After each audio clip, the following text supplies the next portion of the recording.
अच्छा मैम, अगर हर व्यक्ति की आयु के हिसाब से, उसकी उम्र के हिसाब से रिस्क लेने की जो कैपेसिटी है वो कम हो ही जाती है, ये तो हम सभी जानते हैं, तो रिटायरमेंट प्लानिंग में हाइब्रिड फंड्स का क्या रोल रह सकता है ऐसे में? सो दिव्या, ये एक इंटरेस्टिंग क्वेश्चन है आपका। इसमें मैं ये कहना चाहूंगी कि हाइब्रिड फंड्स क्यों होने चाहिए आपके रिटायरमेंट प्लानिंग के लिए।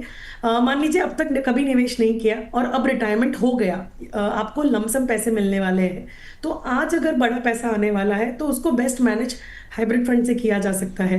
मैं एक डेटा पॉइंट देना चाहूंगी। हमने एक एक एग्जिस्टिंग फंड को ट्रैक किया है।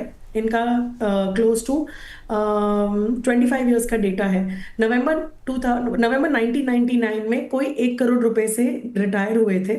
दिसंबर उसे निवेश कर दिए एक इक्विटी हाइब्रिड फंड में, और दिसंबर 99 से उन्होंने हर महीने 75,000 विड्रॉ करना शुरू किया।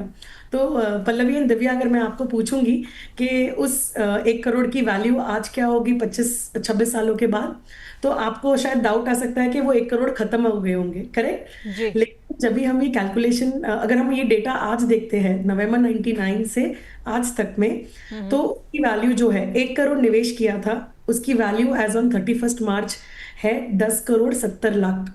और आपने अब तक जो विड्रॉ किया है मंथली 75,000 रुपीज, वो विड्रॉल है 2.5 करोड़, अप्रोक्सीमेटली 2.5 करोड़ के रेंज में। तो और उसके अगर बिकॉज ये इक्विटी टैक्सेशन वाला कैटेगरी है, तो आपने short term and long term capital gains tax भी दिया है तकरीबन 18 लाख का। तो कहने का मतलब ये है कि लंबा समय जब भी हम देखते हैं कि लॉन्ग टर्म जो रियली में कहते हैं, हाइब्रिड फंड्स भी उतना रिटर्न डिलीवर करते हैं। और अगर हम परसेंटेज वाइज अगर बात करेंगे, तो इसका XIRR है 14% का। ये आपने बहुत अच्छा बताया कि लॉन्ग टर्म की जब बात होती है तो हाइब्रिड में भी आपको अच्छे रिटर्न्स जो है मिल सकते हैं। लेकिन इक्विटी की तरफ ना निशा जी, थोड़ा रुझान जो है आज के वक्त के अगर मैं हिसाब से बात करूँ तो लोगों का काफ़ी रहता है। तो एक उम्र जो होती है वो भी रहती है कि भाई जितने हम छोटे होते हैं अगर हम इक्विटी में ज़्यादा जो है एलोकेट करते हैं तो बेटर रहता है। तो कुछ इसका फॉर्मूला है कि बेसिकली रिटायरमेंट प्लानिंग में उम्र के हिसाब से जो इक्विटी में कितना एलोकेशन हमें करना चाहिए, कुछ फॉर्मूला या क्या तरीका जो है एक व्यक्ति जान सकता है कि मेरी उम्र अगर 50 साल है तो मुझे इक्विटी में कितना पैसा रखना है, कितना डेट में रखना है, या मेरी 40 साल है तो तब मुझे इक्विटी में कितना रखना है, कितना डेट में रखना है?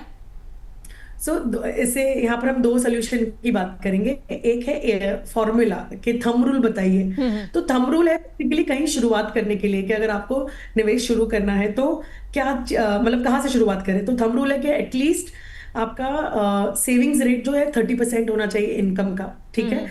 एज वाइज की अगर बात करेंगे तो आपको 100 minus your age is your equity exposure, generally ऐसे कहते हैं। जी। बट जब भी हम ये थंब रूल्स की बात करते हैं, इन्वेस्टमेंट में हमेशा टेलर मेड होता है। ऑल साइज वन साइज के नॉट फिट ऑल, राइट। तो इन्वेस्टमेंट्स भी वैसे ही होता है, सबकी जरूरतें, सबका रिस्क एपेटाइट, सबका सेविंग्स रेशियो अलग रहता है। तो कस्टमाइज ही रहेगा। बट अगर कहीं शुरुआत आज से कर रहे हो तो ये एक अच्छा थंब रूल हो सकता है। ठीक।